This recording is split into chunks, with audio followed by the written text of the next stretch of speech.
நள்ளிரவு நேரம் ஆயிரக்கணக்கான வருஷமா ஓடிட்டு இருந்த ஒரு நதி இப்ப முழுசா வறண்டு வெடிச்சு கிடக்கு. கேக்குறதுக்கே ரொம்ப கஷ்டமா இருக்கு. அந்த வறண்ட ஆற்றுப்படுகையில நீங்க தனியா நின்னுட்டு இருக்கீங்கன்னு வச்சுக்கோங்க. திடீர்னு உங்க காலடியில பூமியோட ரொம்ப ஆழத்துல இருந்து ஒரு பிரம்மாண்டமான எக்கால சத்தம் கேக்குது. அதாவது ஒரு பெரிய ட்ரம்பெட் ஊதுறா மாதிரி ஒரு முழக்கம். அட கடவுளே, நிச்சயமா ரொம்ப பயந்துருவோம். கண்டிப்பா இது ஏதோ ஹாலிவுட் படத்தோட காட்சி கிடையாது. இஸ்ரேவேல்ல இருக்கிற புகழ்பெற்ற யோர்தான் நதியில இன்னைக்கு மக்கள் நேர்ல அனுபவிச்சுட்டு இருக்கிற ஒரு நிஜமான திகில். ஆமா, ரொம்ப சரியான பதிவு. யோர்தான் நதி வற்றி போகுது அப்படிங்கிறது வந்து பாத்தீங்கன்னா ஒரு சாதாரண புவியியல் செய்தி மட்டும் இல்ல. உண்மைதான். பொது விஷயங்களை உடனுக்குடன் ஆழமா தெரிஞ்சுக்க நினைக்கிறவங்களுக்கு இந்த ஆழமான அலசல் ஒரு சிறந்த களமா இருக்கும்.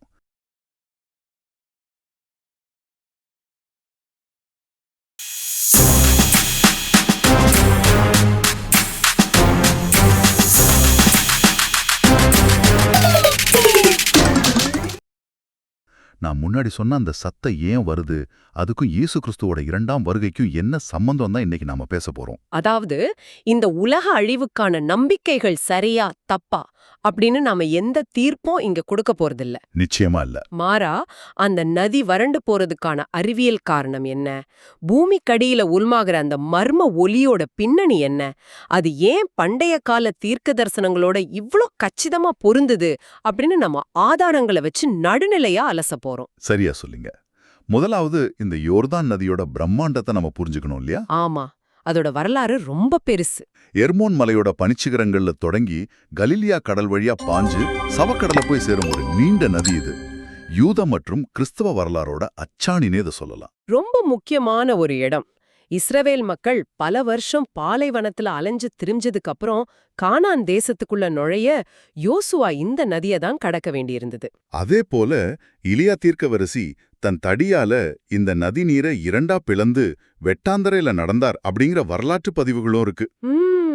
ஆமா, குஷ்டரோகத்தால் பாதிக்கப்பட்டிருந்த சீரியா தேசத்து படைத்தலைவன் நாகமான் இந்த நதியில 7 முறை மூழ்கி எழுந்தப்போ அவன் நோய் முற்றிலுமா நீங்கிச்சு இல்லையா?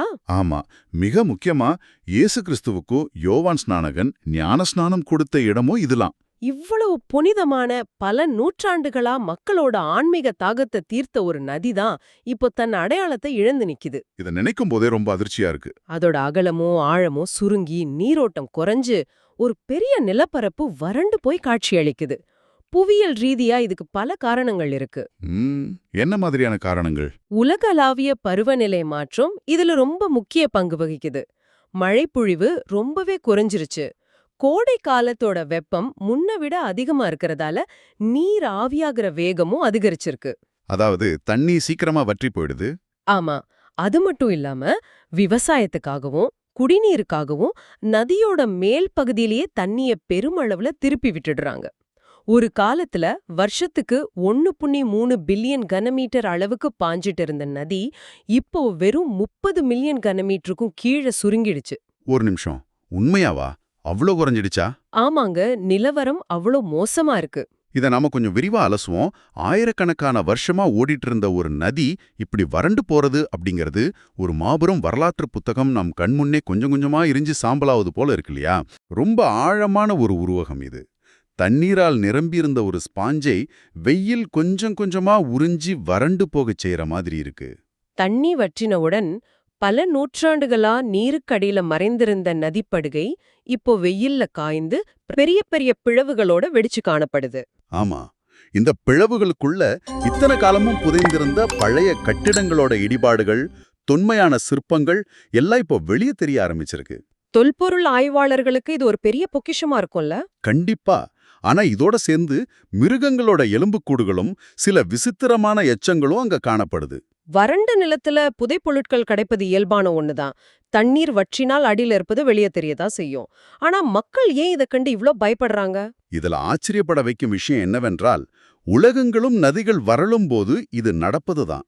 அமெரிக்காவோட லேக் மீட் வறண்டப்போ பழைய கப்பல்களும் ஏன் சில மனித உடல்களும் கூட வெளிவந்தன. கேள்விப்பட்டிருக்கேன். ஆனா யோர்தான் நதிக்கு இருக்கும் அந்த மது ரீதியான பின்னணி காரணமா இங்க கிடைக்கும் மிருகங்களோட எலும்புகளை மக்கள் சாதாரணமா பார்க்கல.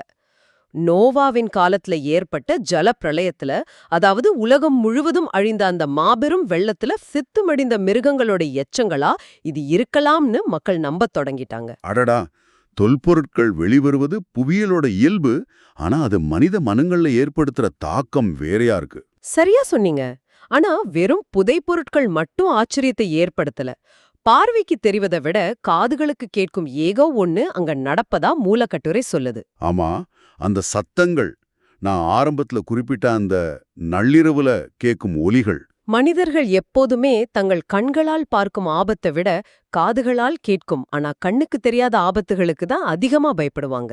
உண்மைதான். இருட்டுல ஒரு சத்தம் கேட்டாலே நமக்கு உடம்பு சிலிர்த்துரும். அதேதான், வறண்ட அந்த நிலத்தோட அடியிலிருந்து இரவு நேரங்கள்ல ஒரு விதமான முழக்கம் கேக்குது. சில நேரங்கள்ல தூரத்திலிருந்து யாரோ மிகப்பெரிய எக்காளம் ஊதுவது போன்ற சத்தம் தொடர்ந்து கேக்குது.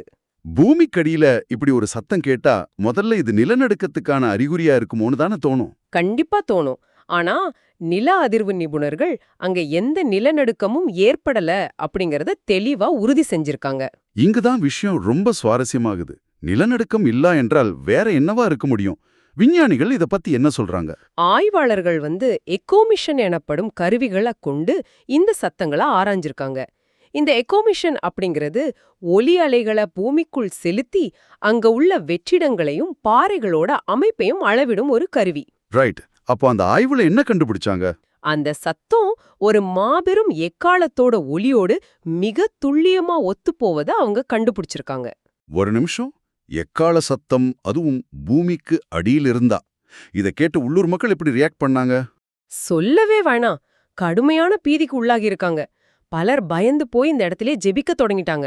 சிலர் அந்த ஊரே காலி செஞ்சுட்டு போயிட்டாங்க. ஆனா பூமிக்கடியில எந்த நிலநடுக்கமும் இல்ல.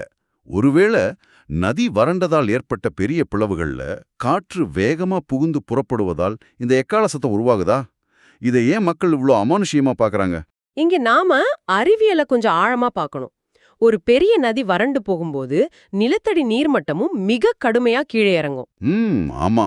இதனால பூமிக்கடியில அதுவரை தண்ணீரால் நிரம்பியிருந்த குகைகளும் பெரிய பிளவுகளும் இப்போ காலியாகி வெறும் காற்றால் நிரப்பப்பட்ட வெற்றிடங்களா மாறிடும். இரவு நேரங்கள்ல இந்த பெரிய பிளவுகள்ல காற்று மிக வேகமா புகுந்து புறப்படும்போது அது ஒரு பிரம்மாண்டமான இசைக்கருவி போல செயல்படுது. ஓ, இத புரிஞ்சுக்கிறதுக்கு ஒரு எளிய உதாரணத்தை சொல்லலாம். ஒரு காலி பாட்டிலோட வாய் வழியா நாம வேகமா ஊதும்போது அதிலிருந்து ஒரு விதமான ஊங் என்ற சத்தம் வருமளவா? சரியா புடிச்சிட்டீங்க. இத அறிவியல்ல ஹெல்ம்ஹோல்ட்ஸ் ரெசனன்ஸ் என்று சொல்வாங்க. அதே போல நதி வறண்டதால் ஏற்பட்ட பூமியோட மாபெரும் பிளவுகளுக்குள் காற்று வேகமா நுழைந்து வெளியேறும்போது அந்த பிளவுகள் ஒரு பிரம்மாண்டமான புல்லாங்குழல் போலவோ அல்லது எக்காளம் போலவோ செயல்படுது. அதனாலதான் அந்த குறைந்த அதிர்வெண் கொண்ட முழக்கம் உருவாகுது. இதுதான் அந்த எக்கால சத்தத்தோட பின்னணியில் இருக்கும் அறிவியல். ரொம்ப தெளிவா இருக்கு. ஆமா, ஆனா மனித மூளைக்கு ஒரு தன்மையுண்டு. அது எப்போதுமே தனக்கு புரியாத ஒரு புதிய விஷயத்த தனக்கு ஏற்கனவே பரிச்சயமான ஒரு விஷயத்தோட இணைச்சு பார்க்க முயற்சிக்கும். அதாவது பேட்டர்ன் ரெகக்னிஷன் அப்படின்னு சொல்வாங்களே, அதுவா? பார்க்கல. மாறா தங்களின் ஆழமான மத நம்பிக்கைகளோடும் பண்டைய நூல்களோடும் தொடர்பு படுத்தி பார்க்க முற்படுறாங்க. ஆமா, வேதாகமத்தோட வெளிப்படுத்தின விசேஷத்தோட இத நேரடியா தொடர்பு படுத்துறாங்க. அத அவங்க ஏன் அப்படி பாக்குறாங்க அப்படிங்கறதுக்கு பின்னால வலுவான வேதாகம குறிப்புகள் இருக்கு. என்ன மாதிரியான குறிப்புகள்னு சொல்ல முடியுமா? முதலாவதா அப்போஸ்தலராகிய பவுல் ரோமர்களுக்கு எழுதிய கடிதத்துல சர்வ சிருஷ்டியும் ஏகமாய் தவித்து பிரசவ வேதனைப்படுகிறது அப்படின்னு குறிப்பிடுறார். பிரசவ வேதனையா? அதாவது உலகம் ஒரு பெரிய மாற்றத்துக்கு தயாராகி வருவதை அவர் அப்படி சொல்றாரா? ஆமாங்க, பிரசவ வேதனை அப்படிங்கிறது ஒரு புதிய உயிர் பிறப்பதற்கான வழி.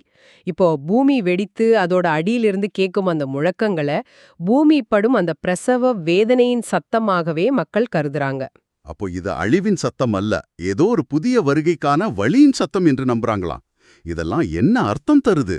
உலக அழிவு அல்லது பெரும் மாற்றங்கள் குறித்த பண்டைய கால பதிவுகள் எவ்வளவு துல்லியமா இன்றைய இயற்கை மாற்றங்களோடு பொருத்தி பார்க்கப்படுதுன்னு நினைக்கும்போது ரொம்ப வியப்பா இருக்கு. இத ஒரு பரந்த கண்ணோட்டத்தோட இணைச்சு பார்த்தால்தான் புரியும். அந்த புதிய வருகை எது என்பதுதான் இங்க முக்கியம். கிறிஸ்தவ நம்பிக்கையின்படி அது இயேசு கிறிஸ்துவோட இரண்டாம் வருகை. வெளிப்படுத்தின விசேஷம் 8ஆம் அதிகாரத்துல தேவதூதர்கள் மற்றும் அவங்க ஊதும் எக்காளங்கள் பற்றிய மிக விரிவான குறிப்புகள் இருக்கு. எக்காளம் அப்படிங்கிறது வேதாகமத்துல ஒரு சாதாரண சத்தம் அல்ல, அது ஒரு மாபெரும் நிகழ்வு தொடங்கப் போவதற்கான குறியீடு. ஆமா, போருக்குச் செல்லும்போதோ அல்லது மன்னர் வரப்போகிறார் என்பதை அறிவிக்கவோதான் பரங்காலத்துல எக்காலம் ஊதப்படும். அந்த நம்பிக்கையோட அடிப்படையில தான் அந்த சத்தமும் பார்க்கப்படுது. வெளிப்படுத்தின விசேஷத்துல 7 தூதர்கள் 7 எக்காளங்களை ஊதுவார்கள்னு சொல்லப்பட்டிருக்கு. அது ரொம்பவே திகழான பதிவுகள்னு நான் படிச்சிருக்கேன். ஆமா, முதல் தூதன் எக்காளம் ஒலிக்கும்போது இடி, மின்னல், பூமி அதிர்ச்சியோடு ரத்தமும் நெருப்பும் கலந்த கல்மழை பூமியின் மீது பெய்யும். கேட்கவே ரொம்ப பயங்கரமா இருக்கு. 2ஆம் தூதன் எக்காளத்தால் எரியும் ஒரு பெரிய மலை கடலில் விழுந்து 3ல் 1 பங்கு கடல் நீர் ரத்தமாக மாறும், கடல்ல உள்ள உயிரினங்களும் கப்பல்களும் அழிந்து போகும்னு இருக்கு. அடடா, அப்போ 3வது எக்காலம் ஊதும்போது என்ன நடக்கும்? 3ஆம் தூதன் எக்காளம் ஊதும்போது எட்டி என்று அழைக்கப்படும் ஒரு பெரிய நட்சத்திரம் தீவட்டிய போல எரிஞ்சு வானத்திலிருந்து விழும். அந்த நட்சத்திரம் தண்ணில விழும் இல்லையா? ஆமா, அது ஆறுகள் மற்றும் நீரூற்றுகள் மீது விழுவதால் தண்ணீரோட ஒரு பெரும் பகுதி மிகவும் கசப்பா மாறி அந்த நீரை பிடிக்கும் மக்கள் பலர் இறந்து போவார்கள்னு சொல்லப்படுது. இதெல்லாம் கேட்கும்போது ஒரு மாபெரும் சுற்றுச்சூழல் பேரழிவோட சித்திரம் கண்முன் வருது. நீர்நிலைகள் கசப்பாவது, நதிகள் வறண்டு போவது, பூமி அதிர்வது எல்லாமே ஒன்றோடொன்று தொடர்புடைய நிகழ்வுகளா தோணுது. உண்மைதான். யோர்தான் நதியோட தண்ணீர் வற்றி போயிருப்பதும், நிலம் வெடித்து அதிலிருந்து அந்த எக்காலம் போன்ற சத்தம் கேட்பதும் வெளிப்படுத்தின விசேஷத்துல சொல்லப்பட்டிருக்கும் இந்த நிகழ்வுகளோட தொடக்கமாகவே மக்களால் பார்க்கப்படுது. இது சும்மா வரல, அந்த தீர்க்க தரிசனங்கள் அப்படியே கண்முன் நிறைவேறுவதாக அவங்க நம்புறாங்க. இது ஒரு முக்கியமான கேள்வியை எழுப்புது. பழங்காலத்துல இது போன்ற தீர்க்க தரிசனங்களும் எச்சரிக்கைகளும் ஏட்டுச்சுவடிகளில் எழுதப்பட்டு பல 100 வருஷம் கழித்தே மற்றவர்களுக்கு தெரிய வரும், அல்லது மத போதகர்கள் மூலம் செவி வழியாக பரவும். ஆனா இன்னைக்கு அப்படி இல்லையே, நாம டிஜிட்டல் யுகத்துல வாழ்ந்துட்டு இருக்கிறோம். ஆமா, ஒரு அமானுஷ்ய நிகழ்வு நடந்த சில நிமிஷங்கள்லயே அது உலகம் முழுவதும் பரவி விடுது. அங்குள்ள மக்கள் இந்த எக்கால சத்தங்களை தங்கள் ஸ்மார்ட் போன்கள்ல பதிவு செய்றாங்க. டிக்டாக், யூடியூப், வாட்ஸ்ஆப்னு சமூக வலைத்தளங்கள்ல ஆடியோவாகவும் வீடியோவாகவும் பதிவேற்றம் பண்றாங்க. பல பிரதான செய்தி ஊடகங்கள் இது வெறும் காற்றோட சத்தம், இதுல ஆச்சரியப்படுற ஒன்னும் இல்லைன்னு செய்திகளை புறக்கணித்தாலும் சமூக வலைத்தளங்கள்ல இது காட்டு தீ போல பரவி வருது. கண்டிப்பா, ஆயிரக்கணக்கான மக்கள் இந்த வீடியோக்களை பார்த்துட்டு இதுதான் இறுதி நாட்கள், உலகம் அழியப் போகுது அப்படின்னு கமெண்ட் செய்றாங்க. ஒரு காலத்துல வாய்மொழியா பரவிய எச்சரிக்கைகள் இன்னைக்கு சோஷியல் மீடியா வழியா மொபைல் ரெக்கார்டிங் ஆதாரங்களோடு மனிதர்களோட ஆன்மீக தேடலையும் பயத்தையும் தூண்டுதுன்னு சொல்லலாம். சரியா சொன்னீங்க. இதனாலதான் இதை பற்றி பேசும் பதிவுகள் வெறும் செய்தியோடு நின்று விடாமல் ஒரு வலுவான எச்சரிக்கையையும் முன்வைக்கின்றன. மூலக்கட்டுரையோட இறுதிச் செய்தி என்ன சொல்லுது? இந்த உலகம் நம்மள ஏமாற்றும், எப்போது வேண்டுமானாலும் முடிவுக்கு வரலாம். எனவே இக்கட்டான இந்த சூழல்ல பரிசுத்தத்தை கெடுத்துக்கள்ளாம விழிப்போடு இருக்க வேண்டும்னு கட்டுரை எச்சரிக்குது. இதுக்காக ஒரு புகழ்பெற்ற வேதாகம ஊமையும் தொடர்ந்து சுட்டிக்காட்டப்படுதுல, 10 கன்னிகைகளோட ஊமை. ஆமா, அதேதான்.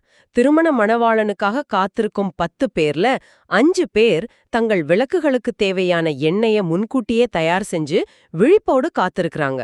மிச்சம் இருக்கிற 5 பேரு எந்த ஆயத்தமும் இல்லாம இருந்து மணவாளன் திடீர்னு வரும்போது உள்ளே செல்ல முடியாம கதவு சாத்தப்பட்டு வெளியே தவிக்கிறாங்க. இந்த ஓமையை பயன்படுத்தி யோர்தான் நதியில் கேட்கும் சத்தத்தை மணவாளன் வருவதற்கான அறிவிப்பா எடுத்துக்கொள்ளும்படி, அதாவது தேவனுடைய ராஜ்யத்திற்கு ஆயத்தமாகும்படி மக்களை வலியுறுத்துறாங்க.